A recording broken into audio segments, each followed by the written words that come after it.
विपञ्चा गायन्ति विविधम् अपधानं पशुपतेः त्वयारब्धे वक्तुं चलितशिरसा साधुवचने तदीयैः माधुर्यैः अपलपिततന്ത്രീകളരവാം നിജാം വീണാം വാണി നിചലയത്തി ചോളേന നിഭൃതം എന്ന് ദേവിയുടെ ദർബാറിൽ നടക്കുന്ന ഒരു കഥയായിട്ടാണ് ഇതിനെ പറയുന്നത്.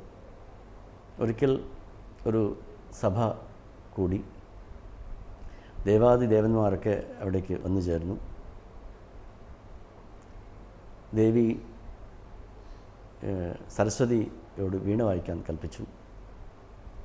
സരസ്വതിയുടെ വീണയ്ക്ക് പ്രത്യേക പേരുണ്ട്. കച്ചപ്പി എന്നാണ് ആ വീണയുടെ പേര്. ആ വീണയിൽ നാദം മാത്രമല്ല ഉണ്ടാവുക, നമ്മൾ മനുഷ്യർ സംസാരിക്കുന്നത് പോലെ സ്പഷ്ടമായിരിക്കും. അത്രേ, കുറച്ചും കൂടി സ്പഷ്ടമായിരിക്കും. അതിൻ്റെ വാക്കുകളും കൂടി തിരിച്ചറിയാൻ സാധിക്കും എന്നാണ് പറയുന്നത്. അതുമാത്രമല്ല, വീണ വായിച്ചുകൊണ്ട് സാക്ഷാത് സരസ്വതി ദേവി, സംഗീതത്തിൻ്റെ അധിദേവതയായ സരസ്വതി ദേവി പാടി. ദേവിക്ക് ഏറ്റവും പ്രിയം ശിവനാമങ്ങളെ കേൾക്കുന്നതാണെന്ന് അവർക്കറിയാം. അതുകൊണ്ട് ശിവൻ്റെ അപദാനങ്ങളെ പാടിപ്പുകഴ്ത്തിക്കൊണ്ടാണ്, ശിവൻ്റെ കഥകളാണ് പാടിക്കൊണ്ടിരുന്നത്. എല്ലാവർക്കും ഇതിൽ പരം സന്തോഷം വേറെയില്ല. ഇരട്ടി സന്തോഷമാണ്. ദേവി സരസ്വതി വീണ വായിക്കുന്നു, അത് ദേവിയുടെ സന്നിധാനത്തിൽ വായിക്കുന്നു, അതിൽ ശിവൻ്റെ കഥകളാണ് പറയുന്നത്. എല്ലാവരും അതിൽ മഗ്നരായിട്ട് വളരെ സന്തോഷത്തോടു കൂടി അത് കേട്ടുകൊണ്ടിരുന്നു. ചില സ്ഥലങ്ങളിൽ നമ്മളെ അറിയാണ്ട് ലയിക്കും, സംഗീതത്തിൽ ലയിക്കും. ചില സ്ഥലങ്ങളിൽ വളരെ വിശേഷമായിട്ടുള്ള അവതരണം ഉണ്ടാവും. ആ സമയത്ത് നമ്മൾ സഭാഷ് എന്നൊക്കെ പറയുന്ന മാതിരി സാധു എന്നുള്ള വചനം കൊണ്ടാണ് അതിനെ സ്തുതിക്കുന്നത്. ദേവി അങ്ങനെ ത്വയാരബ്ധേ വക്തും ചലിതശിരസ സാധുവചനെ, ദേവി സാധു സാധു എന്നായിട്ടുണ്ട് എന്നുള്ളതുപോലെ പറയുകയുണ്ടായി. സാ എന്നുള്ളത് സംഗീതത്തിൻ്റെ ആദ്യത്തെ സ്വരമാണ്. അങ്ങനെ അത്രയും നേരം സരസ്വതിയുടെ വീണവായനയും പാട്ടും ശ്രവിച്ചുകൊണ്ടിരുന്നവർ പെട്ടെന്ന് ദേവിയുടെ ശബ്ദം വന്നപ്പോൾ ഈ ശബ്ദത്തിൻ്റെ മുമ്പിൽ അത് ഒന്നുമല്ല എന്നുള്ളതുപോലെയായി. ഇതിനോടത് താരതമ്യമേ ഇല്ല, വാലുമേ കെട്ടാൻ പറ്റില്ല എന്നൊക്കെ നമ്മൾ പറയുന്ന മാതിരി. ആ ശബ്ദത്തിൻ്റെ മാധുര്യം കൊണ്ട് അപലപിത തന്ത്രീകളരവാം, ദേവിയുടെ സരസ്വതിയുടെ തന്ത്രി വീണ അപലപിക്കപ്പെട്ടു, നിന്ദ്യമായി. ഇതിൻ്റെ മുമ്പിൽ നമ്മുടെ ശബ്ദവും ദേവിയുടെ ശബ്ദത്തിൻ്റെ മുമ്പിൽ നമ്മുടെ ശബ്ദവും നമ്മുടെ പാട്ടും ശോഭിക്കില്ല എന്ന് വിചാരിച്ചുകൊണ്ട് സരസ്വതി പാട്ട് നിർത്തി, വീണവായന നിർത്തി, അതിനെ നിച്ചുളയെത്തി ചോളേന നിഭൃതം, ഒരു തുണി കൊണ്ട് അതിനെ ഒരു കവറിട്ട് അതിനെ മൂടി വെച്ചു. എന്ന് എല്ലാവരും ദേവിയുടെ ശബ്ദത്തെ കേൾക്കുവാൻ വേണ്ടി അങ്ങോട്ട്, എല്ലാവരുടെയും ശ്രദ്ധ അങ്ങോട്ട് തിരിഞ്ഞു എന്ന് ദേവിയുടെ വാങ്മാധുര്യത്തെ പറ്റിയിട്ട് ഇങ്ങനെ ഒരു ശ്ലോകത്തിൽ പറയുന്നു. ഈ ശ്ലോകം, വിപഞ്ചാ ഗായന്തി എന്നുള്ള ശ്ലോകം, സൗന്ദര്യലളിത ശ്ലോകം, ഉപാസകന്മാരൊക്കെ, സംഗീത വിദ്വാൻമാരൊക്കെ ഉപാസന ശ്ലോകമായിട്ട് എടുക്കാറുണ്ട്. ഇതിനെ എത്രയോ വട്ടം ആവർത്തിച്ച് അവരുടെ സംഗീത അഭിവൃദ്ധിക്ക് വേണ്ടി ഈ ശ്ലോകം ഉപയോഗിക്കാറുണ്ട്. സാക്ഷാത് ലളിതാംബികയുടെ വാങ്മാധുര്യത്തെ ശങ്കരാചാര്യസ്വാമികൾ ഇങ്ങനെ സ്തുതിക്കുന്നു.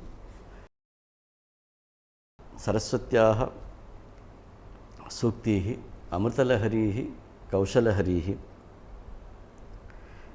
പിബന്ത്യാഃ സർവാണി ശ്രവണചുളുകാഭ്യാം അവിരളം ഝണത്കാരശ്ലാഘാത് ചലിതശിരസഃ കുണ്ടലഗണോ ചമത്കാരശ്ലാഘാത് ചലിതശിരസഃ കുണ്ടലഗണോ ഝണത്കരൈഃ താരൈഃ പ്രതിവചനം ആചഷ്ട യുവത്തെ.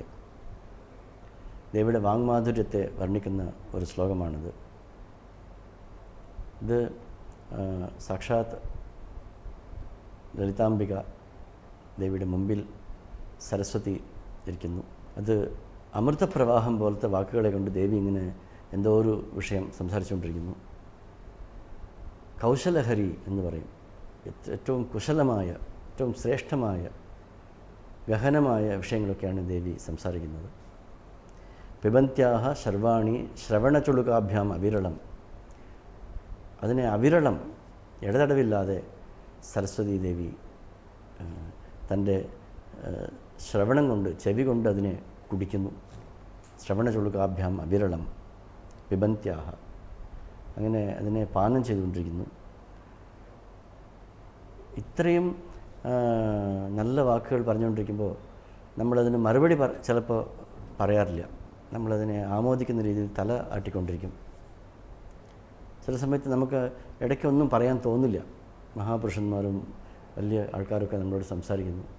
അപ്പോൾ നമ്മൾ അവരെന്താ പറയുന്നതെന്ന് നമ്മൾ ശ്രദ്ധിക്കാന്നല്ലാണ്ട് നമ്മൾ അങ്ങോട്ട് ഒന്നും പറയാറില്ല. പക്ഷേ നമ്മൾ നിശ്ചേഷ്ടരായിട്ട് ഒരു നിസ്സംഗരായിട്ട് കേൾക്കാറുമില്ല. നമ്മൾ അവർ പറയുന്നതിനെ ആമോദിച്ചുകൊണ്ടും സന്തോഷിച്ചുകൊണ്ടും നമ്മുടെ കണ്ണുകൊണ്ടും നമ്മുടെ തലയാട്ടൽ കൊണ്ടും അതിനെ അംഗീകരിച്ചുകൊണ്ടും അങ്ങനെയാണ് നമ്മൾ പ്രതികരിക്കാറുള്ളത്. സരസ്വതി ദേവിക്കും ഇതുപോലെ ദേവിയുടെ വാങ്മാധുര്യം, ദേവിയുടെ കൗശലം നിറഞ്ഞ വാക്കുകൾ അതൊക്കെ കേട്ടുകൊണ്ടിരിക്കുമ്പോൾ അതിൽ ഇടയ്ക്ക് കയറി ഒന്നും പറയാൻ തോന്നിയില്ല അത്രേ. എന്നിട്ട് സരസ്വതി ദേവി നന്നായിട്ട് തലയാട്ടുന്നുണ്ട്. ദേവിയുടെ ചെവികളിൽ കുണ്ടലങ്ങളുണ്ട്. അത് ഇങ്ങനെ ഇളകുന്നു, സ്വർണ്ണകുണ്ടലങ്ങൾ. അതിൻ്റെ ഉള്ളിൽ ചെറിയ മണികളുണ്ട്. സരസ്വതി ദേവി ഇങ്ങനെ ഇളകുമ്പോൾ അത് ഝണത്ത് എന്നുള്ള ശബ്ദം ഉണ്ടാക്കുന്നുണ്ട്. ഈ പരമേശ്വരിയുടെ വാക്കുകളെ അനുമോദിക്കുന്നതാണോ ഈ ഝണത് ശബ്ദം? ഝണത്കരൈ താരൈഹി പ്രതിവചനമാചഷ്ടൈവത്തെ. ദേവിയുടെ വചനങ്ങൾക്ക്, അമൃതവചനങ്ങൾക്ക് ഇതാണ് പ്രതിവചനമാണ് എന്നുള്ളതുപോലെ സരസ്വതി ദേവി തലയാട്ടിക്കൊണ്ടിരുന്നു എന്ന് ദേവിയുടെ വാഗ്വൈഭവത്തെ പറ്റിയിട്ട് പറയുന്നു, സൗന്ദര്യലഹരി പറയുന്നു. ഇതിനെ തന്നെ ആണ് കർപ്പൂര വീട്ടികാമോദ സമാകർഷദിഗന്തര എന്നൊക്കെ ഉള്ള മന്ത്രങ്ങളെ കൊണ്ടും ലളിതാ സഹസ്രനാമത്തിൽ ദേവിയുടെ നിജസല്ലാപ മാധുര്യ വിനിർഭത്സത ഗച്ഛപി, ദേവിയുടെ സരസ്വതി ദേവിയുടെ വീണവായനേക്കാൾ അതിനെ വെല്ലുന്ന, അതിനെ അപലപിക്കുന്ന നിജസല്ലാപത്തോടു കൂടിയവൾ. ദേവിയുടെ സാധാരണ വാക്കുകൾ പോലും വളരെ മധുരവും സരളവും ആണ് എന്നാണ് ഈ മന്ത്രത്തിൻ്റെ അർത്ഥം. ശ്രീ ലളിതാ സഹസ്രനാമത്തിൻ്റെ കേശാദിപാദാന്ത വർണ്ണന എന്നുള്ള ഭാഗമാണ് നമ്മളിപ്പോൾ ശ്രവിച്ചുകൊണ്ടിരിക്കുന്നത്. ദേവിയുടെ ഓരോ അംഗങ്ങളും അത് പ്രതിനിധാനം ചെയ്യുന്ന തത്വങ്ങളുമാണ് ഇതിൽ നമ്മൾ പറയുന്നത്. ഇതിൻ്റെ കൂടുതൽ വിവരങ്ങൾ വരുന്ന ദിവസങ്ങളിൽ നമുക്ക് കേൾക്കാം.